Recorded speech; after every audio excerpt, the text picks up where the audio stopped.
Episode के start में ना हो लेटर पढ़ रही होती है जिसमें लिखा होता है कि मई 24 आज से अगले एक हफ्ते तक काकेरू स्कूल में एब्सेंट रहेगा। आखिरी बार जब वो इतना एब्सेंट हुआ था वो तब था जब उसकी मदर मरी थी। मगर नाहो बोलती है कि चिंता करने की कोई बात नहीं, क्योंकि फ्यूचर अभी से चेंज हो रहा है और मैं अपनी फ्यूचर सेल्फ और काकेरू दोनों को बचाना चाहती हूँ। अब नेक्स्ट सीन में हमें दिखाया जाता है काकेरू को जो स्कूल में आया होता है। मगर गाइस लेटर के हिसाब से तो काकेरू को एक हफ्ते तक एब्सेंट होना था। सो गाइस यहाँ पे थोड़ा टाइम स्किप दिखाया गया है हमें, जो कि हमें पता चलता है जब हमें लेटर दिखाया जाता है और उसमें डेट लिखी होती है 21 जून। एनीवेज काकेरू क्लासरूम में आता है पूरा भीगा हुआ। ना उसे टावल देती है क्योंकि ऐसा करने को लेटर में लिखा था और टावल वो लेकर आई थी इसलिए। इसके बाद काकेरू नाओ के साथ में घर चलने को इनवाइट करता है उसे। नाओ सभी फ्रेंड्स को बोलती है चलने को, मगर सभी जो है कुछ ना कुछ बहाना मार देते हैं और वहां से चले जाते हैं उन दोनों को अकेले छोड़ के। नाहो बोलती है लेटर में लिखा था कि हम सभी फ्रेंड्स एक साथ घर जाएंगे, और इस चीज पे नाहो बोलती है कि क्या फ्यूचर इतना ज्यादा चेंज हो रहा है। अब इसके बाद काकेरू और नाहो एक साथ होते हैं और बातचीत करते हैं। फिर काकेरू नाहो को अपनी आंखें बंद करने को बोलता है और फिर उसकी एक फोटो खींच लेता है। इस पे नाहो थोड़ा ब्लश करने लगती है और फिर काकेरू उसी फोटो को उसे दिखाता है जिसमें वो अपने सर पर एक हेयर पिन देखती है। काकेरू बोलता है ये मेरी तरफ से एक गिफ्ट है, तो मेरे लिए इतने दिनों तक लंच बनाया करती थी तो इसे एक गिफ्ट समझ लो।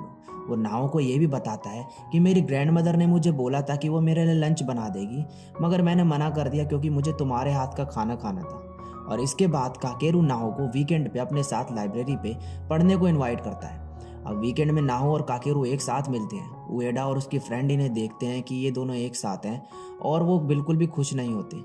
ये दोनों एक साथ लाइब्रेरी में पढ़ाई भी करते हैं। फिर अब नेक्स्ट सीन में वापस स्कूल दिखाया जाता है जहाँ पे इनके टेस्ट पेपर्स मिलते हैं इन्हें, और काकेरू के सबसे ज़्यादा मार्क्स आए होते हैं इन सब में।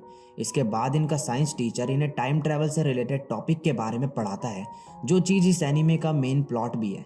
यहाँ पे वो उन्हें बोलता है कि कैसा होगा अगर तुम पास्ट में जा सको और चेंज करने की कोशिश करो उसे, और उन्हें पैरेलल वर्ल्ड्स के बारे में भी बताता है और बोलता है अगर तुम ऐसा कर भी सको तो तुम अपना फ्यूचर चेंज नहीं कर पाओगे पास्ट चेंज करके, क्योंकि अगर तुमने पास्ट चेंज करने की कोशिश करी तो उससे एक सेपरेट टाइमलाइन क्रिएट हो जाएगी तुम्हारे फ्यूचर से अलग।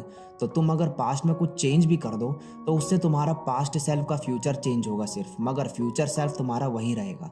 अब इनकी क्लास खत्म हो जाती है। क्लास के बाद आजू बोलती है कि क्या तुम्हें लगता है कि पैरेलल वर्ल्ड होते हैं? हागेडा बोलता है नहीं। आजू बोलते हैं क्या पता बहुत से डिफरेंट वर्ल्ड एग्जिस्ट करते हो, और मान लो तुम्हें टाइम मशीन मिल भी जाए तो तुम अपने पास्ट की मिस्टेक चेंज तो कर ही नहीं सकते। सही कहा ना? आगेडा बोलता है हाँ बिल्कुल सही। और नाहो मन में बोलती है मेरे प्रेजेंट में काफ़ी चीज़ें लेटर में जैसी लिखी थी उससे मैच नहीं कर रही। इसका मतलब है कि पास्ट चेंज हो रहा है, मतलब एक सेपरेट पास्ट यहाँ पे क्रिएट हो रहा है मेरी फ्यूचर सेल्फ वाले पास्ट से। और मैं कितना भी ट्राई करूं मैं फ्यूचर काकेरू को नहीं बचा पाऊंगी और ना ही अपनी फ्यूचर सेल्फ की रिग्रेट मिटा पाऊंगी। और ये सोच के वो बहुत ही ज़्यादा दुखी होती है। और नेक्स्ट सीन में हमें फ्यूचर नाहो दिखाई जाती है जो बोलती है काकेरू के मरने के पहले उसने मुझे एक टेक्स्ट भेजा था और वो उसका आखिरी टेक्स्ट था। और उस टेक्स्ट में लिखा होता है नाहो मुझे माफ़ कर दो, मैंने तुम्हें गुस्सा दिला दिया और मैं इसे अपना दिमाग से नहीं निकाल पा रहा। मुझे पता है कि वो गलत था और मैंने तुम्हें बहुत हर्ट किया। तुमने वैलेंटाइन चॉकलेट किसे दी मैं ये जानना चाहता हूँ, वैसे मुझे इसका जवाब की कोई उम्मीद नहीं है। एनीवेज मैं बस तुमसे माफ़ी मांगना चाहता था, थैंक यू नाहो। अब नाहो बोलती है मैंने उसका टेक्स्ट का रिप्लाई किया था, काश मैं जान पाती कि उसने ये देखा या नहीं।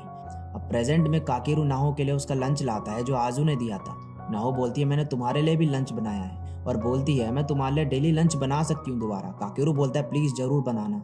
अब नाहो लेटर में लिखा याद करती है जिसमें लिखा होता है केमिस्ट्री क्लास के बाद हमने कल्चरल फेस्टिवल के बारे में बात करी। मैंने काकेरू को लास्ट ईयर के फेस्टिवल के बारे में बताया और काकेरू ने मुझे बोला कि क्या हम दोनों फेस्टिवल में चल सकते हैं, सिर्फ हम दोनों।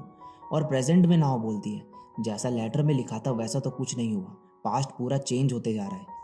अब काकेरू नाहो से बोलता है कि अगर तुम टाइम ट्रैवल कर सको तो तुम पास्ट में जाना चाहोगी या फ्यूचर में? नाहो बोलती है मैं फ्यूचर चूज करूंगी, अगर हम पास्ट चेंज ही नहीं कर सकते तो उसका कुछ फायदा ही नहीं। और तुम? काकेरू बोलता है मैं पास्ट में जाना चाहूँगा, अगर हम पास्ट चेंज नहीं भी कर सकते तो भी ये हमारा बोझ थोड़ा हल्का कर देगा। अब नाहो फिर लेटर में लिखा याद करती है जिसमें लिखा होता है पास्ट चेंज करने की वजह से तुमने कई अच्छी यादें चेंज कर दी होगी, अगर ऐसा है तो मुझे माफ़ कर दो। मगर कुछ यादें हैं जो मैं चेंज नहीं करना चाहती, जैसे ये कल्चरल फेस्टिवल की। अब नाहो काकेरू को बोलती है काकेरू क्या तुम कल्चरल फेस्टिवल में चलना चाहोगे?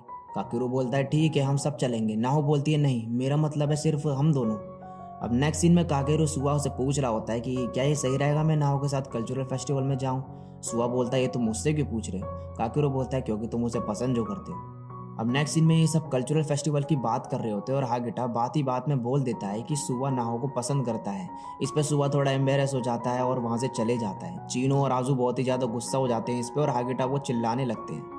अब चीनो और आजू सुआ के पास जाते हैं और बोलते हैं हम तुम्हारी इसमें कोई मदद नहीं कर सकते क्योंकि हम नाहो और काकेरू की साइड है। सुआ बोलता है टेंशन मत लो, मैं भी उन्हीं की तरफ हूँ और मैं भी यही चाहता हूँ कि वो दोनों एक साथ हों। अब इनका कल्चरल फेस्टिवल स्टार्ट हो जाता है और सुआ नाहो और काकेरू को एक साथ करने के लिए खुद वहाँ से चले जाता है और ये दोनों टाइम स्पेंड करते हैं। काकेरू नाहो से पूछता है तुम्हारी हेयर पिन कहाँ गई। नाहो बोलती है वो टूट गई। फिर वो वॉशरूम जाके उसकी हेयर पिन लगा देती है और जा रही होती है कि तभी उएडा आके उसे बुलाती है और अपनी फ्रेंड के साथ मिलके उसे बुली करने लगती है और उसकी हेयर पिन लेने की कोशिश करते हैं वो। सुआ ये सब बाहर से देख लेता है और उसे रोक देता है उएडा और उसकी फ्रेंड्स और नाहो को लेके वहाँ से चले जाता है। नाहो की फ्यूचर सेल्फ उसे लेटर में बोलती है कि सुआ ने मेरी बहुत हेल्प करी तो तुम उसे थैंक्स जरूर बोलना। नेक्स्ट सीन में काकेरू नाहो को बैंडेजेस लगाता है हाथ में क्योंकि उसके चोट लग गई थी उएडा से भिड़ने के दौरान। नाहो बोलती है तुम्हें कैसे पता। काकेरू बोलता है सुआ ने बताया मुझे। नाहो फिर सुआ को बोलती है थैंक यू फॉर एवरीथिंग। ये सुन के सुआ रोने लगता है। नाहो बोलती है तुम रो क्यों रहे हो। सुआ बोलता है ये तो खुशी के आंसू हैं। नाहो फिर मन में बोलती है कि क्या मेरी फ्यूचर सेल्फ को पता था कि अपना पास्ट चेंज नहीं कर सकती वो, मगर फिर भी उसने लेटर सेंड करे। शायद कोई रास्ता नहीं है मेरी फ्यूचर सेल्फ की रिग्रेट्स मिटाने का, मगर मुझे पता है कि वो जरूर आगे बढ़ने का कोई ना कोई रास्ता ढूंढ रही होगी। और वो लेटर में लिखा फिर याद करती है जिसमें लिखा होता है सुआ बहुत ही अच्छा इंसान है जिसने हमेशा मेरी मदद करी और मुझे बचाया। और इसी के साथ ये एपिसोड यहीं पे ख़त्म हो जाता है।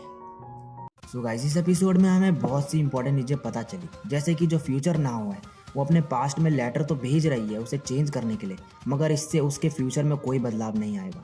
अगर पास्ट में वो पास्ट वाली नाहो का चेंज भी कर देती है कुछ मोमेंट्स और कुछ चीज़ें, तो भी उससे उसकी जो पास्ट का जो सेल्फ है उसका एक डिफरेंट टाइमलाइन क्रिएट हो जाएगा। उससे सिर्फ जो उसकी पास्ट वाली नाहो है उसका एक डिफरेंट फ्यूचर बन जाएगा और इससे उसके जो फ्यूचर वाली नाहो है 10 साल बाद वाली, उसके फ्यूचर में कोई बदलाव नहीं आएगा, वो वहीं पे रहेगी।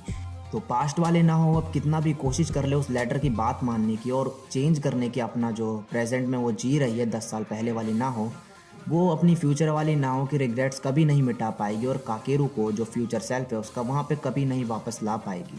वो चाहे तो यहाँ पर अपनी रिग्रेट्स कम कर सकेगी और काकेरू को बचा पाएगी, लेकिन उसका जो फ्यूचर सेल्फ है वो वहीं के वहीं रहेगा। इस एपिसोड में हमें बाकी के कैरेक्टर्स के बारे में भी थोड़ा दिखाया गया है, मेनली सुआ के बारे में कि सुआ कितना अच्छा इंसान है। नाहो को पसंद करने के बावजूद भी वो काकेरू और नाहो को एक साथ मिलाने में लगा है। इससे पता चलता है कि सुआ कितना अच्छा इंसान है।